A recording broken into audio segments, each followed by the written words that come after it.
Bạn nghĩ hố đen ở trung tâm giải ngân hà đã đủ lớn rồi sao? Sai rồi. Trước top 10 của vũ trụ, nó thậm chí còn không đáng kể. Những con quái vật mà hôm nay chúng ta sắp xem, khối lượng tính bằng một mặt trời đã không còn đủ nữa. Dùng bao nhiêu hệ mặt trời để đo vị trí thứ 10 lớn hơn trung tâm giải ngân hà 5.200 lần.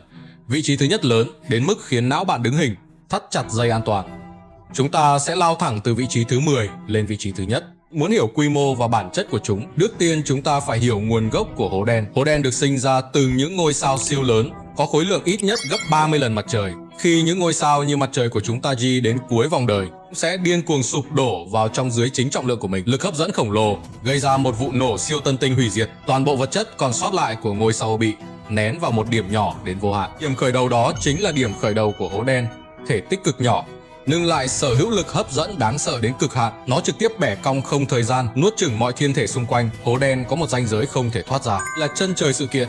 Kích thước hố đen mà chúng ta đo được chính là phạm vi chân trời sự kiện của nó. Khối lượng càng lớn, chân trời sự kiện của hố đen càng lớn. Một khi vượt qua chân trời sự kiện sẽ không còn đường quay lại. Ở đó, lực hấp dẫn mạnh đến mức ngay cả ánh sáng cũng không thể thoát ra. Khi ánh sáng rơi vào, nó sẽ vĩnh viễn không thể quay trở lại. Chính vì vậy, hố đen hoàn toàn vô hình, chúng ta không thể trực tiếp nhìn thấy nó, chỉ có thể thông qua việc nó bẻ cong ánh sáng và kéo giật các ngôi sao xung quanh để gián tiếp tính toán sự tồn tại và kích thước của nó. Giờ chúng ta đã hiểu bản chất của hố đen. Vậy những cự thú vũ trụ này rốt cuộc có thể lớn đến mức nào? Kích thước của các hố đen trong vũ trụ vượt xa trí tưởng tượng.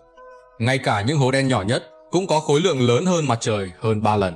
Ở trung tâm giải ngân hà của chúng ta cũng đang ngự trị một hố đen siêu khối lượng, nhân mã A. Khối lượng của nó gấp 4 triệu lần mặt trời. Nhưng trong vũ trụ bao la, nó thậm chí còn không lọt nổi top 100.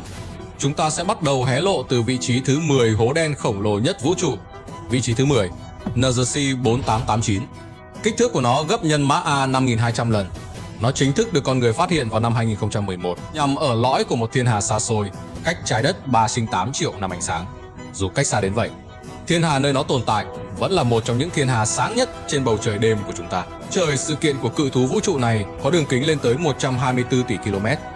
Khối lượng của nó gấp 21,1 tỷ lần mặt trời. Muốn trực quan cảm nhận kích thước của nó, cần xếp 15 hệ mặt trời nối đuôi nhau mới miễn cưỡng bằng được đường kính của nó. Trước mặt nó, cả hệ mặt trời chỉ giống như một viên đá nhỏ không đáng chú ý bên vệ đường. Sự tồn tại của nó luôn nhắc nhở chúng ta về sự mênh mông vô tận của vũ trụ. Vị trí thứ 9, APM 08279 được phát hiện năm 1998.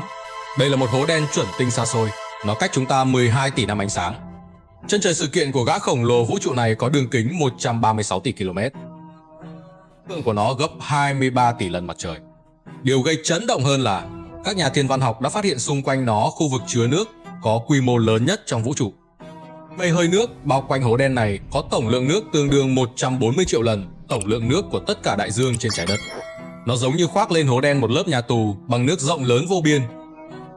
Vị trí thứ 8, H1821. Chân trời sự kiện có đường kính 177,1 tỷ km. Khối lượng đạt tới 30 tỷ lần mặt trời. Kích thước lớn hơn nhân mã A hàng chục nghìn lần. Muốn hiểu sự mênh mông của nó, cần xếp lần lượt 19 hệ mặt trời có thể khớp với đường kính của cự thú vũ trụ này.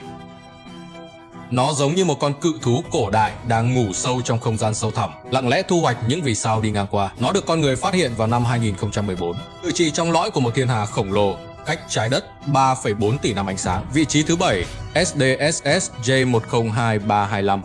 Đường kính chân trời sự kiện khoảng 195 tỷ km. Khối lượng khoảng 33 tỷ lần mặt trời. Đây là một trong những hố đen có khối lượng lớn nhất trong vũ trụ quan sát được. Khi được phát hiện vào năm 2006, đã trực tiếp mở rộng ranh giới nhận thức của nhân loại. Có thể gọi nó là một cột mốc để con người nhìn vào vực sâu vũ trụ. Vị trí thứ 6, Dư 2157, được phát hiện vào năm 2018. Khối lượng đạt tới 34 tỷ lần mặt trời, cách chúng ta 12,5 tỷ năm ánh sáng. Nằm ở thời kỳ sơ khai của vũ trụ. Nó là một trong những hố đen khổng lồ phát triển nhanh nhất trong vũ trụ, điên cuồng nuốt chửng khí gas và các ngôi sao xung quanh. Kích thước phình to với tốc độ khủng khiếp, kẻ khác mất hàng trăm triệu năm mới lớn thêm một chút, còn nó cứ mỗi triệu năm lại tăng gấp đôi. Xứng đáng là siêu cuồng ma nuốt chửng của thế giới hố đen. Sự tồn tại của nó thách thức mọi hiểu biết của chúng ta về quá trình hố đen lớn lên. Vị trí thứ 5, S5014, khối lượng vượt quá 40 tỷ lần mặt trời. Đường kính chân trời sự kiện đạt 238 tỷ km. Nó là một titan khổng lồ đúng nghĩa trong vũ trụ. Được phát hiện vào năm 2009, nằm theo hướng tròn Tiên Vương, cách trái đất của chúng ta 12,1 tỷ năm ánh sáng. Đặc điểm đáng kinh ngạc nhất của nó chính là độ sáng cực cao, năng lực nuốt chửng vô cùng khủng bố. Vật chất mà nó nuốt chửng mỗi năm tương đương 4.000 lần khối lượng mặt trời. Nói cách khác, chỉ trong một cái chớp mắt, nó đã nuốt mất vài trái đất. Độ sáng của nó cao đến phi lý, bởi những vật chất bị xé nát trước khi rơi vào trong đã phát ra tiếng thét cuối cùng. Đó là thứ ánh sáng chói mắt nhất trong vũ trụ. Vị trí thứ tư, Bug 15A, nằm tại trung tâm của một thiên hà khổng lồ cách trái đất 700 triệu năm ánh sáng. Cho đến hôm nay, các nhà thiên văn học vẫn còn tranh cãi rất lớn về kích thước thật sự của nó. Theo cách tính truyền thống, lượng của nó khoảng 40 tỷ lần khối lượng mặt trời. Nhưng dữ liệu nghiên cứu mới nhất cho thấy khối lượng thật sự của nó có thể vượt xa con số này. Thậm chí có khả năng thách thức vị trí của TON 618. Hiện tại, nghiên cứu liên quan vẫn đang tiếp tục, khối lượng chính xác vẫn chưa có kết luận cuối cùng. Vị trí thứ ba, EC 1101, nằm sâu trong lõi của một trong những thiên hà lớn nhất từng biết, EC 1101. Đường kính chân trời sự kiện vượt quá 238 tỷ km, khối lượng trên 40 tỷ lần mặt trời. Cả thiên hà khổng lồ này với hàng vạn hàng ngàn ngôi sao đều bị lực hấp dẫn của nó khống chế chặt chẽ. Giống như những con thiêu thân lao vào lửa, chúng xoay quanh cự thú này mãi mãi. Vị trí thứ hai, TON 618, thống trị ngai vàng hố đen, số 1 vũ trụ trong thời gian dài. Cách trái đất khoảng 10 tỷ năm ánh sáng, khối lượng đạt tới 66 tỷ lần mặt trời. Đường kính chân trời sự kiện cao tới 390 tỷ km.